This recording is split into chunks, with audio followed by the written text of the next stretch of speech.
Today is day 5 of our New Year prayer challenge, where we are starting off the new year with peace.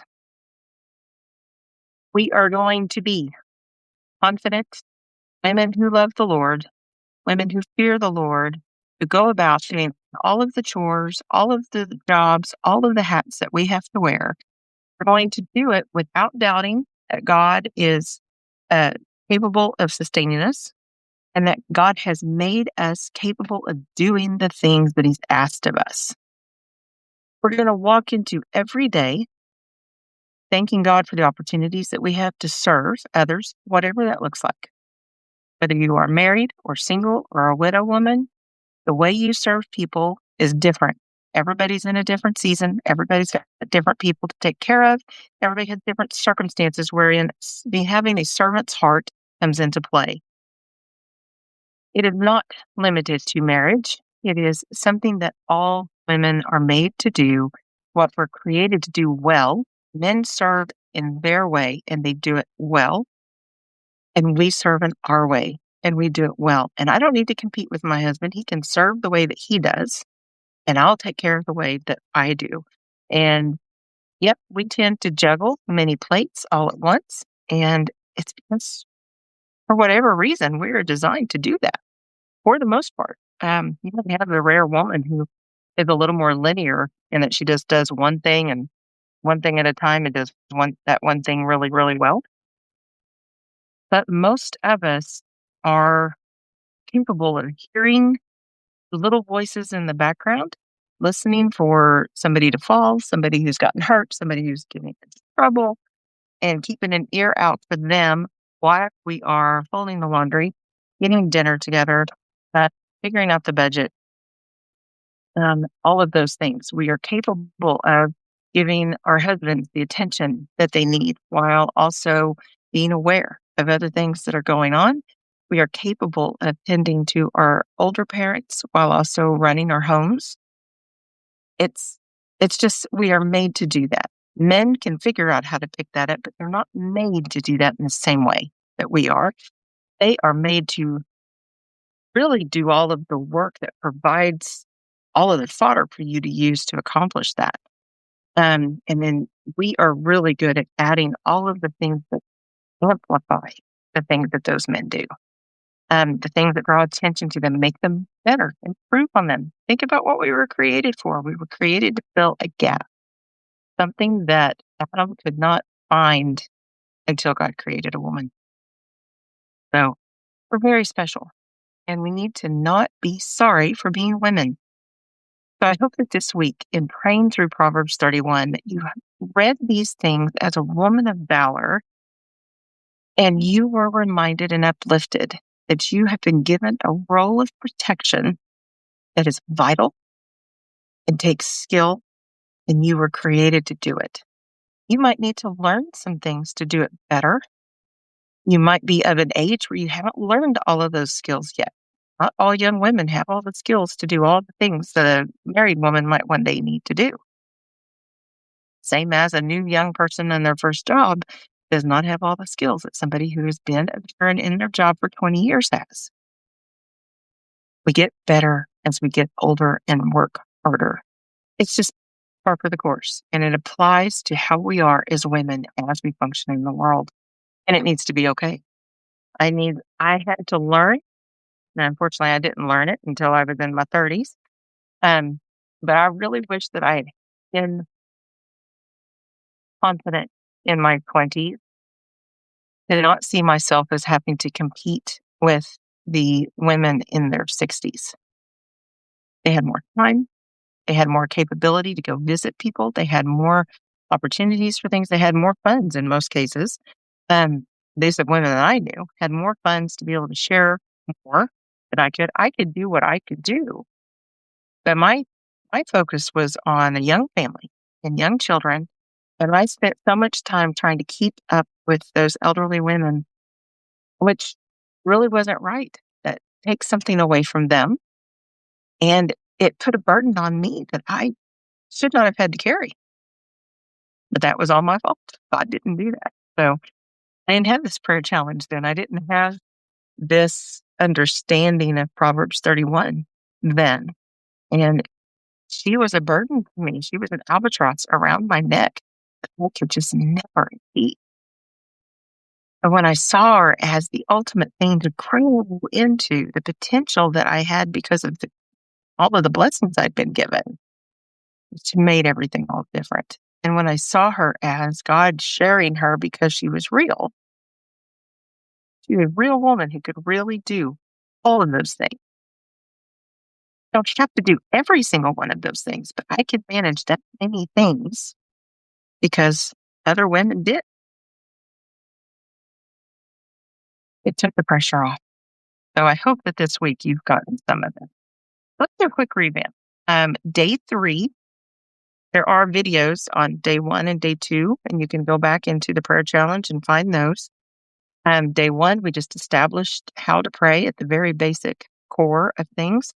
Day 2, we started diving into looking at how to use Proverbs 31 to pray and how to do. You have all these options for types of prayers to pray. And we looked at the basic core of the Proverbs 31 woman and used those verses to pray about our efforts for the coming year. So day 3 was about praying as a woman who considers her fellow man. So we looked at Paul's example in Ephesians chapter 1. It's like a lesson. And looked at how he told the church in Ephesus, he told them about how he prayed for them. And he gets very specific. He told them, and he names them all. I don't know if that was each person's name or if that was the church as a whole. God knew who he was talking about. I don't know. Doesn't matter. But he was very specific in the relationship that they had that he prayed about to God and the things that he was confident about. Even while he was correcting them, he talked about how he was confident about what they had in common. And he was very specific and very complimentary, very honoring to those brethren. And he was telling them that he prays out loud about these things about them. And so it's an encouragement to get specific. And then we were encouraged to read Proverbs 31, verses 15, 20, 25 through 26, and verse 31 to see how we could use those to offer petitions for someone else. And some suggestions were praying for how do you organize your time to be more considerate of other people. If you have a husband who works late shifts, do you have meals ready for them? Do you adjust to what their needs are? Children who get up early, is breakfast easy to get to and lunch ready to go? Just how early do you need to get up to take care of what's yours to take care of? You may not need to get up early at all. It all may be possible to do it in the reasonable hours after sunrise. That's possible. So that's great.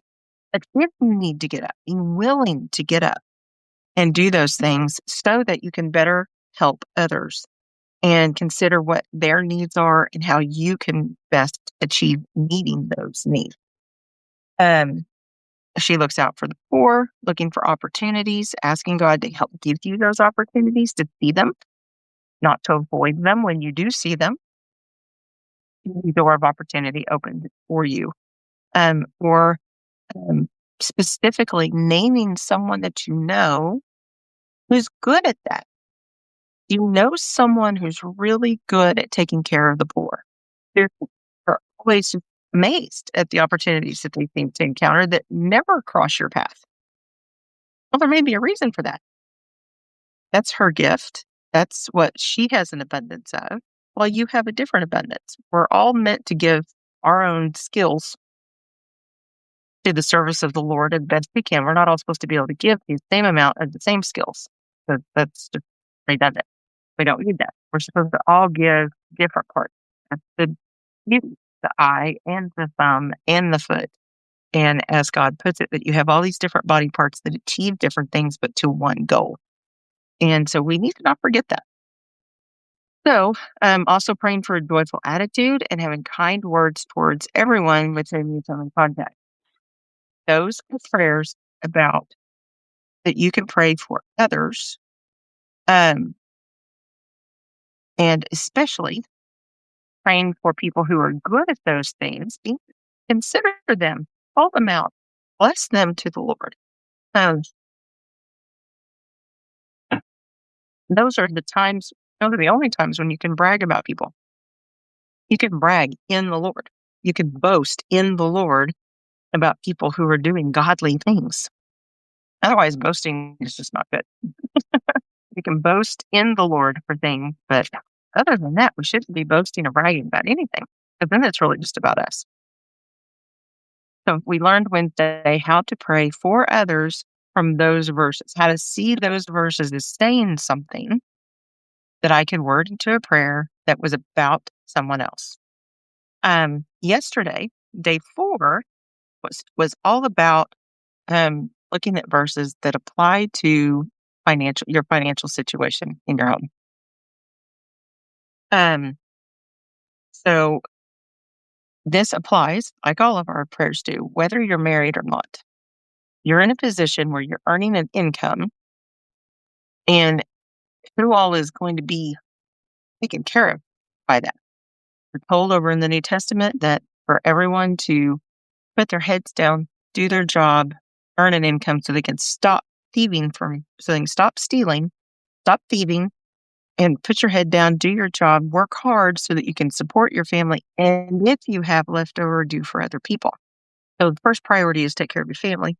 Second thing then is when you have that met, then you can do for other people. This applies to everybody. This is not a unique situation to a married woman. It's any woman can do this. And it's just the woman in Proverbs 31 had a variety of ways of bringing income in that she could use in this way. And I don't know if you noticed this, but this, in this context, um, more verses talk about this woman being an entrepreneur and managing finances than any of the other verses. There's more of those verses in this context than there are of verses about her being a wife, about her being a mother. Um, all of that. The, the focus is very much on her business acumen. Um, so, I mean, that's verses 13, 14, 16, 18, 19, 21, 24, and 27. But it specifically apply to earning an income. Can't tell you how frustrated I get when people tell people that God-fearing women can't work outside of the home. I think they miss the point. God-fearing women should not be working outside of the home to be separate from the home. All of their endeavors should be to benefit the home, whether it's the home that they have on their own, home that they provide for their animals, the home that they have providing for their elderly parents, or that they're married and participate in providing a home for their husband and their children. Whatever that looks like. A Christian woman can do that. She's got to keep her focus in the right place, which, hello, welcome to every day. Always have to keep our focus in the right place. A job outside the home only becomes a problem if it keeps me away from home and makes me neglect home. If I'm so focused on a career that I'm defined by the career and not how I take care of my responsibilities at home that are my first priority or should be, then things are out of balance. It's not the job that's the problem. It's the attitude about the job. It's the way in which we're going about it. And maybe some changes need to be made. But it's not the job that's the problem. And we have done a lot to make life hard for really good women who are trying really hard to be good, supportive, and taking care of their family. These kinds of women who are taking care of their families, and we have tied their hands. And it is just unfortunate that Scripture has been bent that way. Again, so how many verses? 8 verses out of 22. It's almost it's a third on one topic. It's more than a third of them, all on one topic. That's a lot. So that's what we talked about yesterday, and they either talk about using the funds she has or bringing in more, and find that she does a variety of things. I would expect if you looked at what she does, a lot of that seems to work. Those would probably be things that would be done seasonally, right? Her you having money to buy a vineyard, and then she grows the vineyard. She raises the vineyard in the field, and she produces from the fruit of her vineyard. So that's a whole year of harvesting minimum, because she may have had to prepare the soil before she um, did that. There may have been work in preparing her before she planted, unless she bought an already existing vineyard. And there's lots of ways you can go about that. But that's not a one and done thing. But then when she was done, she sold it. So she bought a piece of land for a reasonable price. She raised a crop. She made a product off of the crop. She got funds from selling the proceeds from her effort on the land, and then sells the land, and she got another profit. And then she could do that again. So this is a woman who could beat a good deal and finish it through. It could take some understanding to know how to use that field or use that thing that you bought to to then improve something. Um, her making the belts for the tradesmen. She didn't just make belts and gift them to them, but she did see that they had a need, and she sought to fill their need, and they bought her belt. Well, if she makes her own fabrics because she grows her own flax and she grows, whatever, and she makes her own belts, she weaves those, and then again, that's a seasonal thing. She's going during prime time when she's got belts ready to sell, and she would do that. It's probably not an all the time thing, but she's probably working all the time towards having what she needs so she can make that.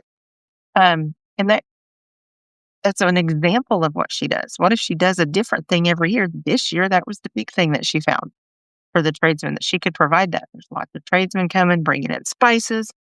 And maybe and then it's just the new ones that she finds. Maybe she designed a really good belt that will better protect the money that they're keeping and the things that they carry. Who knows? There's a lot of ways that she could do that. So she makes use of those things. And you can take all of those things that she does, and you can pray about that. The number one thing is you can pray about finding good sources for your food and good prices for that food. It's not always a good thing to pay more because the food is supposedly better. A lot of times you can shop a little further and get food that is just as good a quality, very good, healthy food, and yet it doesn't cost as much. It just takes effort. Couponing is kind of our thing, although I'm not really sure how much that's a thing anymore. But it really doesn't matter because there's always sales. Somebody has sales this week. Well, why pay $1.50 a pound more for meat over here when you can drive 1 mile the other direction and pay $1.50 a pound less? Same meat. The only question would be, well, maybe this one that sells it for $1.50 less, maybe I know their meat is not good. Maybe their meat is old. Maybe I know that they do something. But that all takes information gathering for you. It's a process. But learning to do that and to take it seriously and not take it for granted that all of your sources for things are going to provide good things. You made that effort.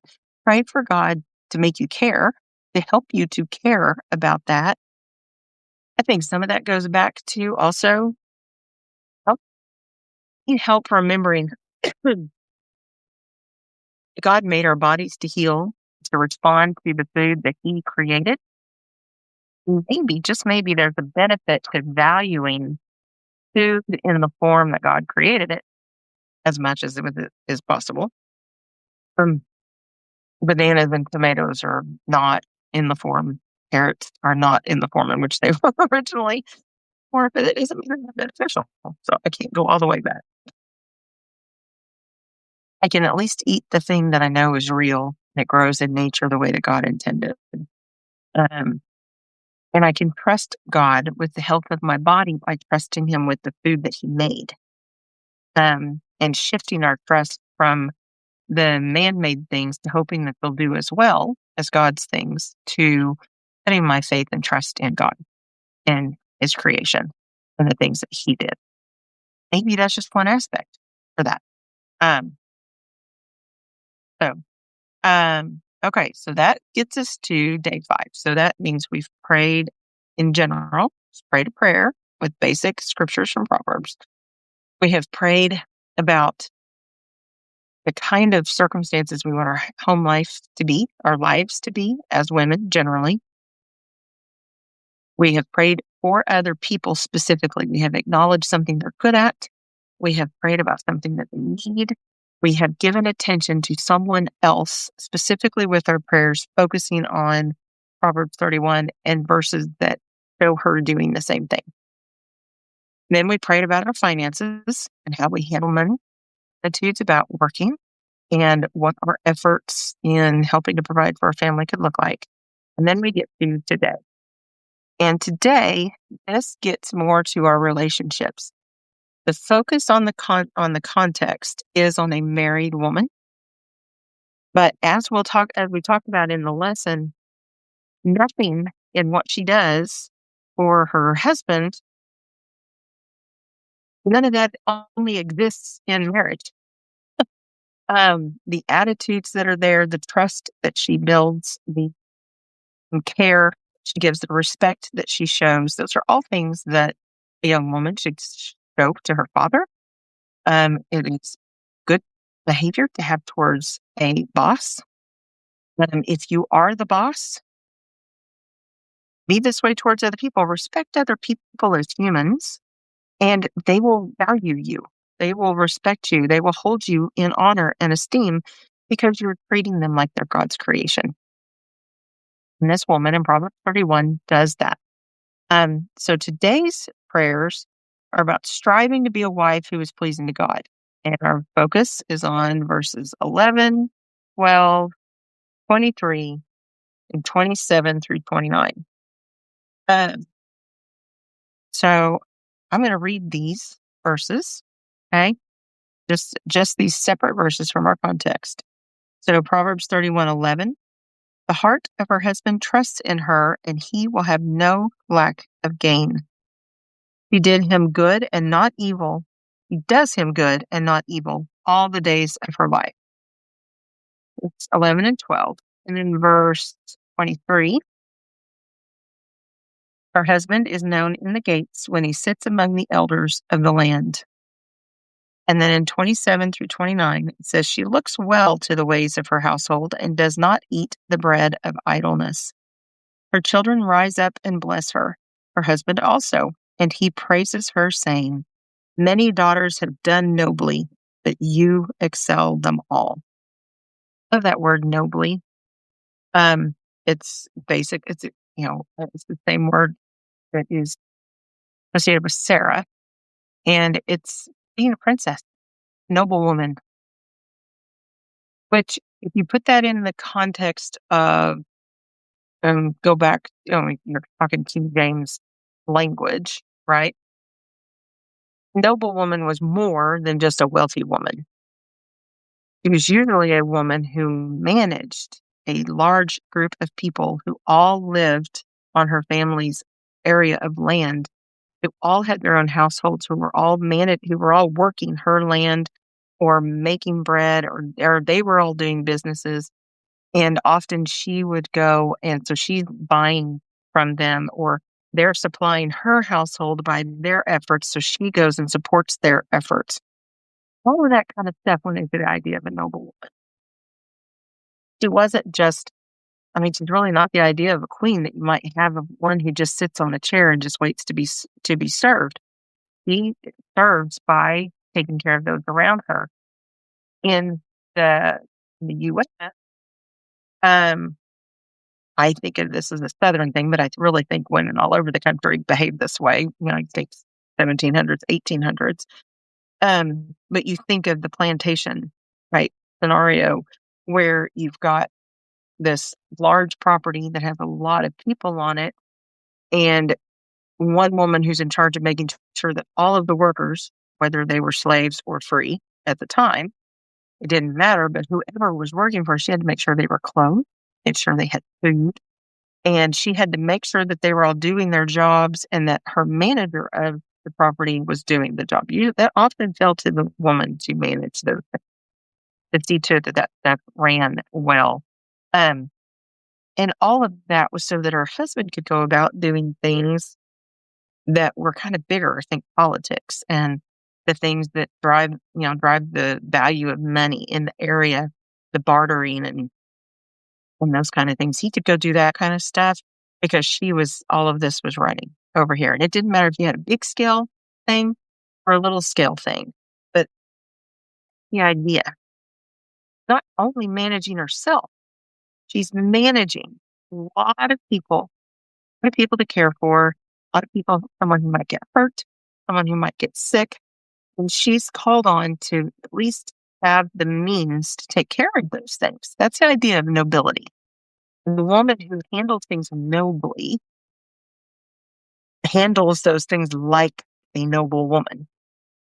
It does those things with care and with grace and showing great empathy for other people. So it's a very big word. And I find that I love that is how Sarah, in being renamed, a name like that is described as being that way for all of the lineage to come after her. She is going to be the noble woman, the princess over all of these people because she was a noble woman to Abraham, who was this one who was essentially the leader of this whole nation, right? Um, so doing those things nobly, him calling her out for that. Not only has she done them nobly, but he thinks she does better than everyone else. And I think ideally, in a lot of circumstances, at least in marriage relationships, always you think your spouse does those things better than anybody else, right? If you're comparing them. And that's going to be his viewpoint that she does that better. And she might do it better than others, but that's definitely he sees her. That shows a great deal of effort. Um, for God to repeat that idea, I believe means that it would be true about her, not something that her husband makes up in hopes that she'll be that way, but that he sees her as doing those things well. So if you do all of that, um, how do you do those things in being spiritually focused, right? How do you spiritually focus your mind so that the physical things that you're taking care of get put into this place of managing it and doing it well for your family? She does all of this, and I love I love what okay, I really like breaking things into lists that brings all the ideas together. So from all of these verses in the lesson, it says she does all of these things, and by so doing, her husband is able to trust her, has abundance, and has good every day of his life, is known in the gates, sits among the elders of the land, knows his household is cared for, and has children who are happy. Would you say you had achieved quite a bit if that was the list that your husband could claim? If he was able to say all of that because you had just done the right thing today, you would know and value what your efforts have been. And then even as single women, this isn't just something that can be done towards a husband. One, if you're single and intend to marry someday, start learning how to build trust by being trustworthy in your job. Do this towards your parents. Be someone who can be counted on to be there when something needs to be done. If you don't have a skill that would help support the family, learn. If there's something that you can do um, that can take that pressure off, figure out how you can help that way. You don't have family anymore. You're a single woman. Maybe you're older. You've not ever been interested in having a family and children of your own. That's fine. So, who in your life can you support? Who in your life can you help? Who in your life can you be that trustworthy person for? Is there another widow? Is there another woman who sometimes needs help because she likes a mate? And yes, sometimes we need somebody to help us out. Sometimes it takes two people to move furniture. Sometimes it takes two people to build things. And if you kind of naturally have that if you have a spouse, but if you're not married, you got to count on your friends. And are you the kind of person who can fill those gaps for other people? And you're at work. Does your boss know without question that if they leave, they can trust that you will do what needs doing? Can they trust you with the company, with your job that you have to do? Can they put their trust in you so they can go do the other thing that's going to help the company? Or do they have to babysit you? They have to watch you and make sure you're going to do your job. They're all attitudes that any woman in any season of life can have. They are not dependent on her being married. It's not the marriage that creates the value. Marriage is just the circumstance this woman was in. Her value was in the way that she behaved because she was a woman who fears the Lord. That makes sense? So that's the thing. So was there something else that you could think of? What else could you think of? How would you encourage a single woman? How would you encourage a single woman or a widow woman to see herself as the woman in Proverbs 31? But all she might be thinking is, well, but that's written for married women. How would you help her to see her value, to see what she has to offer? I would say, as an aside, if you really want to go reiterate that, go over to 1 Timothy 5.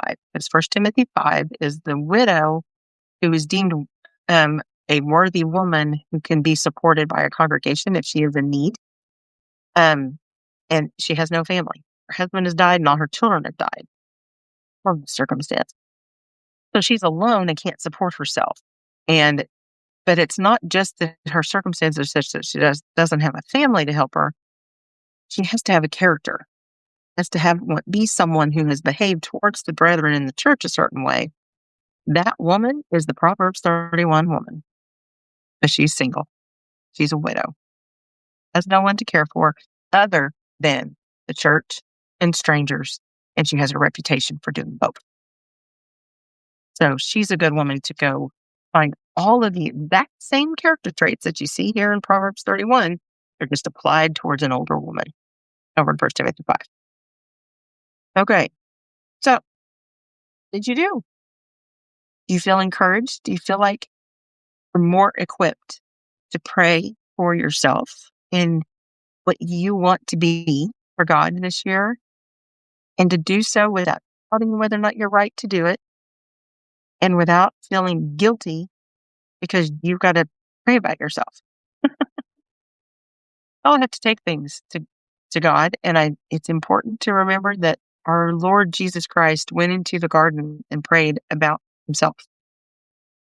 He had already prayed for all of mankind when he was at the Lord's Supper, when he instituted the Lord's Supper at the Passover with the disciples.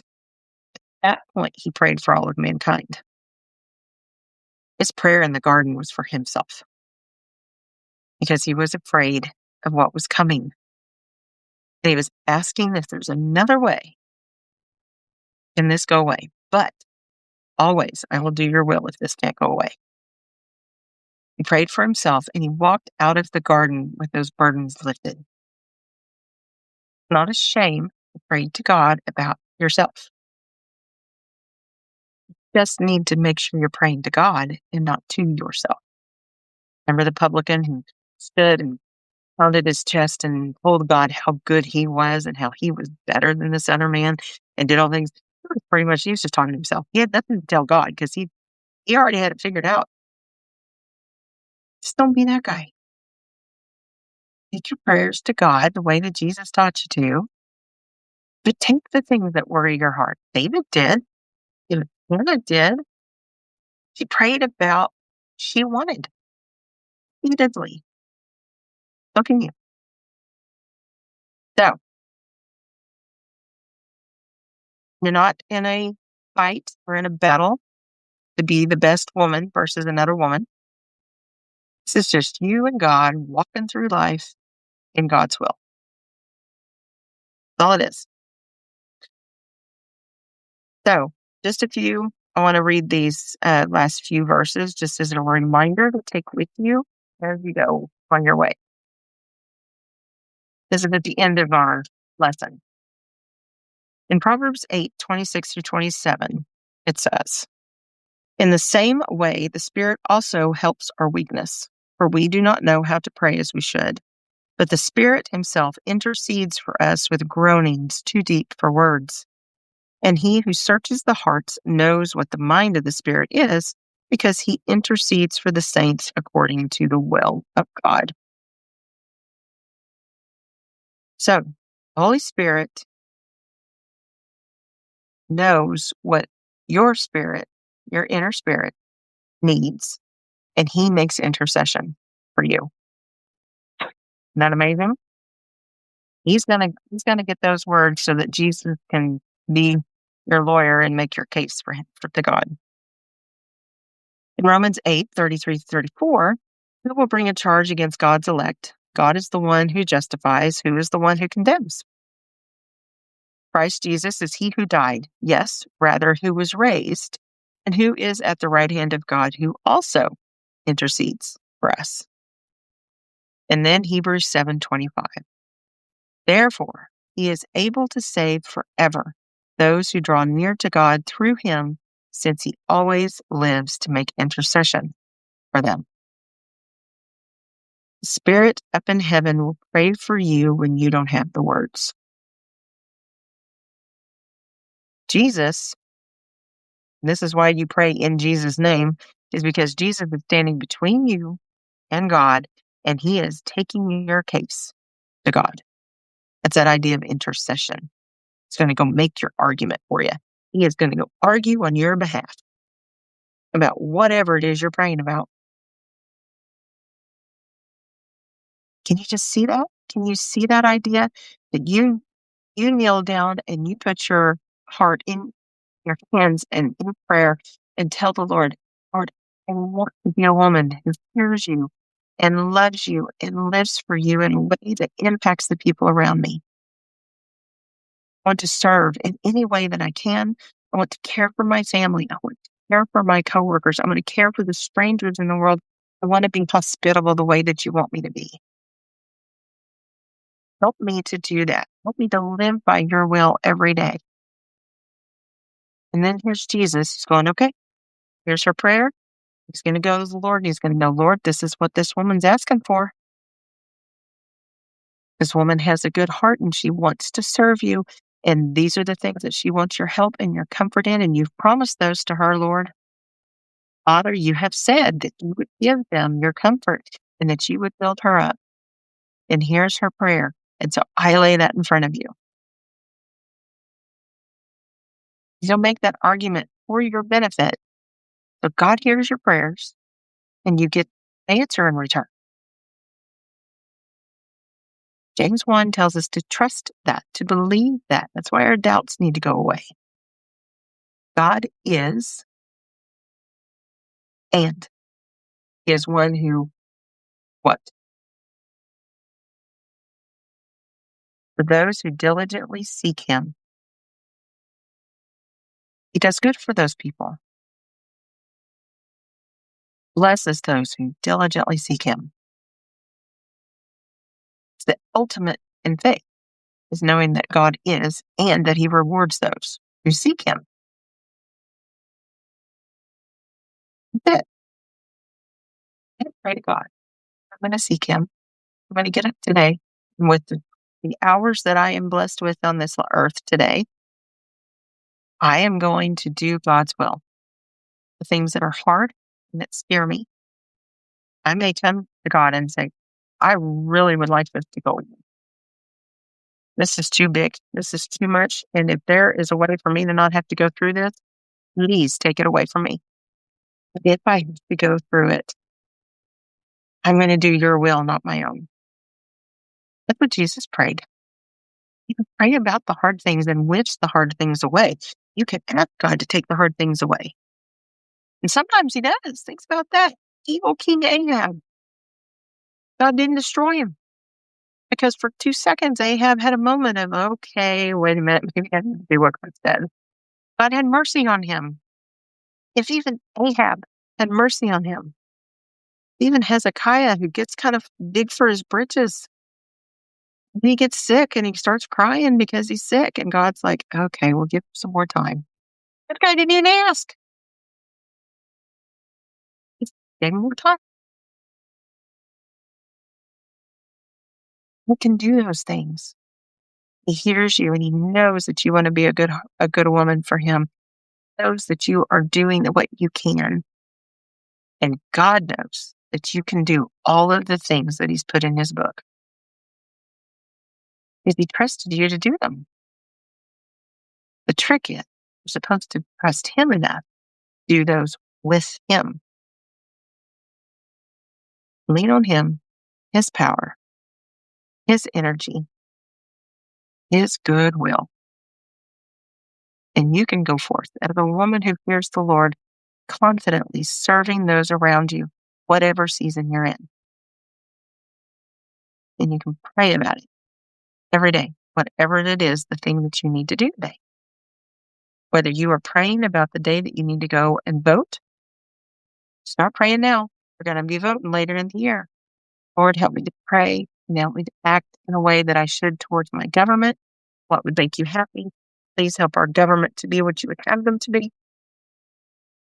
And help me to use my vote in a way that furthers your will. I'm praying about it now. I'll never forget about the woman who shared a story about my mother teaching her before she got pregnant with children. She started praying about those children. And then when she was pregnant, while she was pregnant, she prayed about nursing her babies. You didn't know how her mother didn't do that. Her mother did bottle feeding, and she didn't have her mother near her to help her. And it was the time when she was having her kids, that wasn't the popular thing to do. And she wanted to be able to do that the natural way. And so she started praying about it before that child was born. Start praying now for the woman you want to be. And pray for God to show you the way because it's going to take time. Trust that he will show you the way. So I'm going to leave that there with you. I hope that this has been an encouraging week for you. You can come back. I believe this content will be here on the Diligent Woman. And you can come back and go through these challenges anytime. And then rewatch the videos. You can watch the videos from previous years. Those are linked in one of the posts as well. And but go through it as many times as you need to. It doesn't have to just be a January thing. You can reset your year anytime you think it needs to reset. Always start over fresh, right? So my prayer for you always is that you will have abundance in all things directly related to how your soul prospers. Focus on your soul first and let the other things come as they will. Okay? Enjoy, and we will see you down the road.